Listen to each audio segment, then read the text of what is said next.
हमारे बीच में ऐसी शख्सियत मौजूद है जो कि मालेगांव से आए हुए हैं, ठीक है। मालेगांव से आए हुए और भगवत गीता को उन्होंने उर्दू में भी लिखा हुआ है। मैं उन्हें बुलाना चाहूंगा, लेकिन वो मेरे से अकेले से नहीं आएंगे, इसके लिए चाहिए आपका साथ, ठीक है।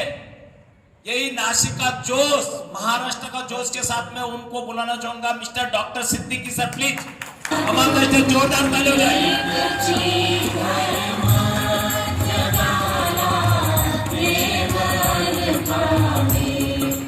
आरंभ करता हूँ एक निराकार परमात्मा से, अल्लाह से, जो बहुत ही कृपालु और दयाशील है। मैं जहाँ उस एक निराकार परमात्मा का आभारी हूँ, वहीं खास तौर पे हमारे मालेगांव की ममता दीदी की रोशनी में ये परसों मेरे क्लिनिक में आए और परमात्मा ने मिला दिया हमें। और इस तरह हमारे ये तीन गुरु जो बैठे हुए हैं, असल में उनको बोलना चाहिए, मेरी बोलने की ज़रूरत नहीं थी। ये गुरु हैं, इनसे सीखना है मुझे। और ऐसे ही गुरुओं से प्रेरणा लेकर मैंने भगवत गीता का अनुवाद किया। मैं मेडिकल प्रैक्टिशनर हूँ मालेगांव में, तो मेरे बॉस थे doctor Deepak Shukla, MD paediatrician, doctor Sunisha साहब, हार्ट स्पेशलिस्ट। मैं जब कॉलेज पढ़ता तो 3 साल उनके यहाँ जाता। वो मुझे बच्चे की तरह पालते थे। उनके घर में मैं, वो पक्के जैन, मगर मैं उनके घर में जाकर खाना खाना, वो मेरे साथ बिल्कुल पिताजी समान मुझसे व्यवहार करते। मगर अजीब बात है कि मालेगांव कुछ पहले, बहुत पहले, फसादात के लिए बहुत मशहूर हो गया कि मालेगांव में ऐसा लगता था कि इतना दंगा होता है कि अगर हम यहाँ से बस स्टेशन पर उतरे तो कोई आगे मार देगा। इतना कठोर मालेगांव को समझा जाता था। अब मैं देखता था कि मैं मुसलमान, अब मेरे सब गुरु हिंदू, और इतने शांत उनका नेचर, इतने प्रेम से मुझे सिखाते थे। और जब फसाद होता तो मुझे कहते कि भैया बेटा साजिद, तुम फौरन ना मुस्लिम एरिया में चले जाओ, यहाँ कुछ भी हो जाए।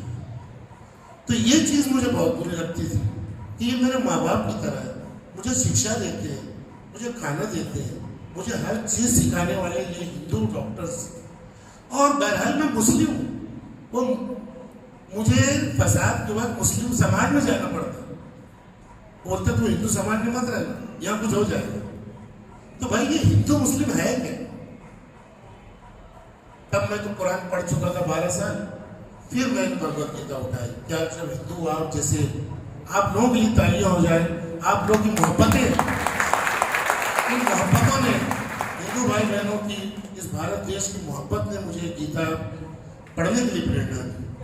जाहिर है आप जब इस्लाम जानना चाहेंगे तो सिर्फ डॉक्टर साजिद को देख के इस्लाम नहीं समझेंगे, शाहरुख खान को देख के इस्लाम नहीं समझेंगे, उसामा बिन लादेन को देख के इस्लाम नहीं समझेंगे। आपको इस्लाम समझना होगा तो आपको कुरान शरीफ पढ़ना होगा। ऐसे हिंदुत्व को समझने के लिए हम मोदी जी को नहीं देखेंगे और किसी और हिंदू को नहीं देखेंगे, हमें भगवत गीता देखना होगा। बस हमारी यही भूल है कि हम धर्म को मानते जरूर है मगर जानते नहीं। मैं जब शुरू किया तो 7 साल भगवत गीता का अध्ययन किया और भगवत गीता कुरान ने मेरी जिंदगी बदल दी। अब मैं एक चैनल चलाता हूँ यूट्यूब, गीता कुरान सिमिलरिटीज, क्या दोनों में है मैं ये बताने की कोशिश करता हूँ। हालांकि मैं बहुत कमज़ोर हूँ और बहुत ही साधारण इंसान हूँ। ऐसे गुरु जो बैठे हुए, ऐसा मेरा कोई ज्ञान नहीं है, मगर फिर भी मैंने गीता को पढ़ने की कोशिश की और अपने द्वारा, अपने चैनल द्वारा मैं समझाने की कोशिश करता हूँ। तो एक चीज़ मुझे समझ में आई कि अभी जिस दौर में हम लोग जी रहे हैं, वो दौर क्या है, कुछ शेर कहना चाहूँगा कि सीने में जलन, सीने में जलन, आंखों में तूफान सा क्यों है? सीने में जलन, आंखों में तूफान सा क्यों है? इस शहर में हर शख्स परेशान सा क्यों है? इस शहर में हर शख्स परेशान सा क्यों है? दिल है तो धड़कने का बहाना कोई ढूंढे, दिल है तो धड़कने का बहाना कोई ढूंढे, पत्थर की तरह बेहिस बेजान सा क्यों? माफ कर दो, हम बहुत विकास कर चुके हैं, बहुत प्रगति हो गई है, बहुत खरबपति बन चुके हैं, बहुत हमारा जीडीपी बढ़ गया, मगर माफ करना, हमारे अंदर जो दिल है धड़कना बंद हो चुका है। और हम सब कुछ पा के भी आज आपको भाई लोग बताएंगे कि हम रोजगार कैसे करना है, क्यों करना है, कितना करना है, मगर सब कुछ करने के बाद भी क्या हमें चैन है, क्या हमारी परेशानी दूर हो रही है? उसका एक इलाज है, जब तक हम अध्यात्म से नहीं जुड़ेंगे। और अध्यात्म, हमारा भारत देश बहुत महान है, यहाँ दो बड़े ग्रंथ पाए जाते हैं, कुरान शरीफ और भगवत गीता। मैं इसके लिए हमेशा बोलता हूँ कि कोई सांस छेड़ो, कोई सांस छेड़ो तराने बहुत है, कोई बात छेड़ो फसाने बहुत है, दरे गैर पर भीख मांगो न फन की, जब अपने ही घर में खजाने बहुत है। हमारे यही खजाना है ये बात भगवत गीता का। ये भगवत गीता का खजाना अगर हमें मिल गया तो हम चाहे मोची हो, चाहे हम दर्जी हो, चाहे हम फकीर हो, हम चैन से रहेंगे। अगर भगवत गीता और कुरान हमने मिस कर दिया, हमारी चैन छिन जाएगा। आज देख लीजिए, हर माँ बाप का अपना दिल खोल के मुझे बताइए क्या टारगेट है। अभी जो भाई साहब ने बताया मुझे पूछिए कि हमारा बच्चा हाई इंटेलेक्चुअल हो। कौन चाहता है कि मेरा बच्चा बुद्धू पैदा हो? कोई नहीं। लगता है थोड़ा बुद्धू, उसको अच्छी से अच्छी स्कूल में चाहते हैं हम। क्यों? हाई इंटेलेक्चुअल पैदा हो जाए। क्यों? क्या करें?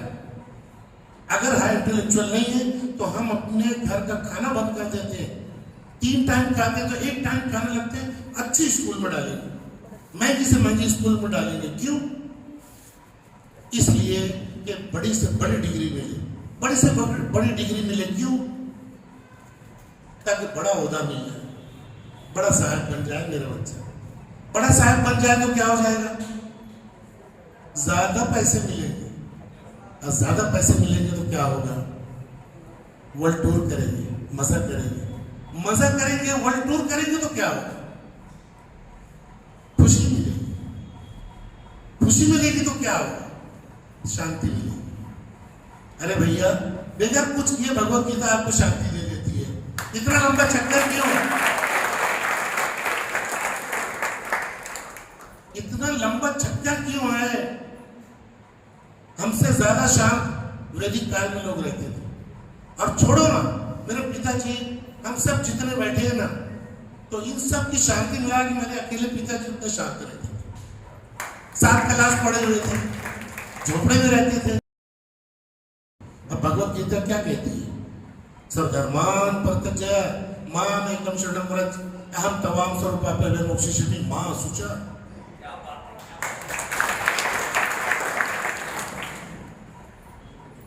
क्या कहती है? भगवान क्या कह रहे हैं गीता की? निराकार भगवान है। सर्वधर्मान् परित्यज्य, छोड़ दो सब जितनी अंधभक्ति है, जितने भी धर्म, तुम झाड़ को खुदा मान रहे हो, कभी पत्थर को खुदा मान रहे हो, कभी गुरु को खुदा मान रहे हो, इसको सब ये धर्म जितने हैं ना, अंधभक्ति सब छोड़ दो।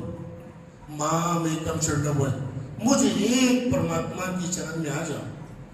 इस्लाम की मीनिंग भी रोशनी जी को मैंने बताया कि इस्लाम की यही मीनिंग है, सरेंडरनेस टू गॉड। आप सरेंडर हो जाओ उस निराकार परमात्मा के आगे, कि वही है सब कुछ। मैं खुद परमात्मा का, मेरा बच्चा खुद परमात्मा का, मेरी पत्नी परमात्मा की, मेरे माँ बाप परमात्मा के दिए हुए, ये हवा जो मैं लेता हूँ परमात्मा का, तो जल पीता हूँ वो परमात्मा का। अरे मेरा है क्या? मैं आपसे कहूंगा सर, आपके बच्चे हैं? बेटा है, बेटी है? बेटी है? आपकी है? सचमुच आपकी है? एक पेंसिल दूंगा, कागज बोलूंगा बेटी का चित्र बनाओ तो बना नहीं पाएंगे। कैसे उनकी होगी? अरे उसको रचा परमात्मा ने, उसकी शक्ल परमात्मा ने बनाई, उसको गोरा काला परमात्मा ने किया। हम बोलते हमारा, मेरी कंपनी, मेरा जॉब, मेरा बेटा, मेरी सत्ता, रातों रात सत्ता उलट जाती है। हमारा 1, 2, 4, 20 बाई 20 का घर की क्या औकात है? मंथन उलट जाते हैं। राजपाल यादव को देख रहे हो? अरबपति आदमी जेल में पड़ा हुआ है, बहुत अच्छा इंसान है बेचारे, क्या कटना है यहाँ? कौन नहीं चाहता कि ऐसे कॉमेडियन बन जाए जैसे राजपाल यादव। अभी कपिल शर्मा शो हुआ सर, उसमें आमिर खान है, देखा आपने? कौन बहन है जो चाहेगी नहीं कि उनका बेटा आमिर खान जैसा ना हो? यार माँ चाहती है उनका बच्चा शाहरुख दिखे, आमिर दिखे, सलमान दिखे। मगर आमिर खान ने कपिल शर्मा शो में आके ये बताया कि मैं जब जब कपिल मुझे बोलता था मैं इनकार कर देता था, शो में आता नहीं था। मगर हुआ ये कि लाल सिंह चड्ढा जब मेरी रिलीज हुई और जब वो चली गई तो मैं ऐसा डिप्रेशन में गया, इतना अशांत हुआ, इतना शराब पीने लगा कि 2 साल में घर के बाहर नहीं निकलता था। अब मुझे एक शो था कपिल शर्मा शो जो मुझे हंसाता था थोड़ी देर के लिए, तो मैंने कहा कि यार इतना अच्छा शो है जो मेरे जैसे डिप्रेस आदमी को भी खुशी देता है, तो अब मैं कपिल शर्मा शो में जाऊंगा। अब आमिर खान ने कहा कि आज मैं यहाँ आया हूँ, तो देखिए आमिर खान जैसे सुंदर स्मार्ट इंसान, इतना अच्छा इंसान, इतना कामयाब, इतना सक्सेस, इतना पैसा होने के बाद भी वो दुखी है, डिप्रेशन में। और मैं रोशनी जी को उस दिन कह रहा था कि अभी एलन मस्क पिछले साल जो ट्रम्प नहीं थे तब वो बहुत डिप्रेशन में चला गया था। दुनिया का सबसे रिचेस्ट पर्सन है एलन मस्क, वो डिप्रेशन में था। क्यों? डिप्रेशन की गोलियां खा रहा था। उसका बेटा जो था वो उसने इलाज करके लड़की बन गया था, उस डिप्रेशन में बेचारा परेशान था। उसने पूरा तख्ता पलट के ट्रम्प को लाया, आपको मालूम है? तो आप कितना भी एजुकेट हो जाए, कितनी बड़ी कंपनी, कितना ही बड़ी, अब प्राइम मिनिस्टर हो जाए, एलन मस्क हो जाए, डिप्रेशन आपका पीछा छोड़ने वाला नहीं है जब तक कि उस निराकार परमात्मा, भगवत गीता में कहा भोक्तारं यज्ञ तपसाम सर्वलोके महेश्वरम सूर्यम सर्वभूतानां ज्ञात्वा मां शान्तिर्षि। अब यही बात कुरान जब शुरू होता है, पहली सूरह, पहला चैप्टर सूरह फातिहा, बिल्कुल सेम यही बात है जो 5वें अध्याय के 29वें श्लोक में है। क्या कहते हैं भगवान? भोक्तारं यज्ञ तपसाम सर्वलोके महेश्वरम, मैं सब जहानों का, तमाम आलमीन का मालिक हूँ। मैं एक आलम नहीं, सर्वलोक का भी, नर्क लोक का भी, देवलोक का भी, ये भूमि, ये धरती लोक का भी, मैं सबका मालिक मैं अकेला हूँ। अब तुम जो भी तप करोगे, जो भी अच्छे कर्म करोगे, गवर्नमेंट मुझे बेटे दे न दे, अब तुम पाप करोगे अंधेरे में, सुप्रीम कोर्ट उसको आपको दंड दे ना दे, आपको दंड वो परमात्मा देख रहा है, सुन रहा है, यहाँ नहीं तो परलोक के जीवन में दे नहीं देगा। ये श्रद्धा है। और आप कितना ही अच्छा कर्म करें, आप माता पिता, माताएं दिख रही है, आज माताओं का दुख मैं जानता हूँ, बच्चे छोड़ के चले जा रहे हैं, हमारे माता पिता ज्येष्ठ नागरिक संस्था में दिन गुजार रहे हैं। बेटे का जॉब लग जाता है, बेटी का जॉब लग जाता है, बेटी अमेरिका में, बेटा लंदन में, पूना में, माँ बाप यहाँ भूखे चाय को तरस रहे हैं। ऐसा परिवार बनते चले जा रहे हैं। अर्जुन जी को क्या दुख था? कुल धर्म का, कि हमारा खानदान उजड़ जाएगा, जंगे लड़ेंगे तो हमारे खानदान उजड़ जाएंगे। इस कुल धर्म को बराबर हमें बचा के रखना है। आज हमारा एजुकेशन के पीछे हम जो अंधाधुंध भाग रहे हैं, सर हमें जो सिखा रहे हैं, आप सीमित रूप से एजुकेशन लीजिए, सीमित, आपकी जितनी कैपेसिटी है, भगवत गीता यही सिखाती है। श्री अर्जुन जी को क्या सिखाया? कि आप क्षत्रिय हो, जंग चल रही है, जाओ लड़ो, भगवान ने जो एबिलिटी दी है वो करो, दैट्स ऑल। अल्लामा इकबाल साहब जिन्होंने कहा कि सारे जहां से अच्छा हिंदुस्तान हमारा, उन्होंने एक नस्म लिखी है, बड़ी प्यारी नस्म, सुनना चाहेंगे? उन्होंने कहा कि नहीं है चीज निकम्मी कोई जमाने में, नहीं है चीज निकम्मी कोई जमाने में, कोई बुरा नहीं कुदरत के कारखाने में। रेडिट में जो कहा गया था, एवरी चाइल्ड इज स्पेशल, हर बच्चा स्पेशल है। कोई माँ ये ना सोचे कि मेरा बच्चा इससे कम है, इससे कम है, इससे कम है। इस जीवन को गुजारने के लिए जहाँ एक मोची जरूरी है, जहाँ एक दर्ज जरूरी है, जहाँ डॉक्टर जरूरी है, वही इंजीनियर भी जरूरी है। हर इंसान जरूरी है इस भूमि के लिए, इस पर काम चलाने के लिए। कोई अपने आप को डिप्रेस ना समझे, बस भगवान ने जिसको जो एबिलिटी दी है वो करे, तो भगवान उसके लिए स्वर्ग रखा है वहां। और डिप्रेस रहोगे, आप कुछ और कुछ करना चाहते हो, सारी जिंदगी परेशान हो जाओगे। इतना सादा सा भगवत गीता कहती है। अब फल कोई दे ना दे, आप अच्छा कर्म करते रहिए, भगवान आपको देख रहा है, सुन रहा है। तो कहा गया भोक्तारं यज्ञ तपसाम सर्वलोके महेश्वरम सूर्यम सर्वभूतानां, मैं जितने भी भूत हैं, जितने भी प्राणी हैं, पशु पक्षी हैं, इंसान हैं, सबको पालने वाला हूँ, सबको मैं संभालता हूँ। जो भी सोचेगा कि आत्मा मां शांति, उसको ही शांति मिलेगी। और जो उस परमात्मा को भूल के काम करेगा उसका चैन छिप जाएगा, बीपी बढ़ जाएगा, डायबिटीज हो जाएगा, परेशान हो जाएगा, सत्ता होते हुए भी रात में नींद नहीं आएगी। तो उस भगवान को मत भूलिए, बस वही है जो सबका मालिक है और वो देख रहा है। हम क्या सोचते हैं आज दौलत मिल जाए, हम क्या सोचते हैं आज हमारा बच्चा कलेक्टर बन जाए, आज सब कुछ हो जाए। प्रकृति का नियम परमेश्वर ने ऐसा नहीं रखा है। धीरज रखिए, उस परमात्मा पर भरोसा रखिए। मैंने रोशनी को कहा था कि आप कभी हॉस्पिटल गए होंगे या एयरपोर्ट गए होंगे सर, तो वहीं कन्वेयर बेल्ट चलते रहते हैं।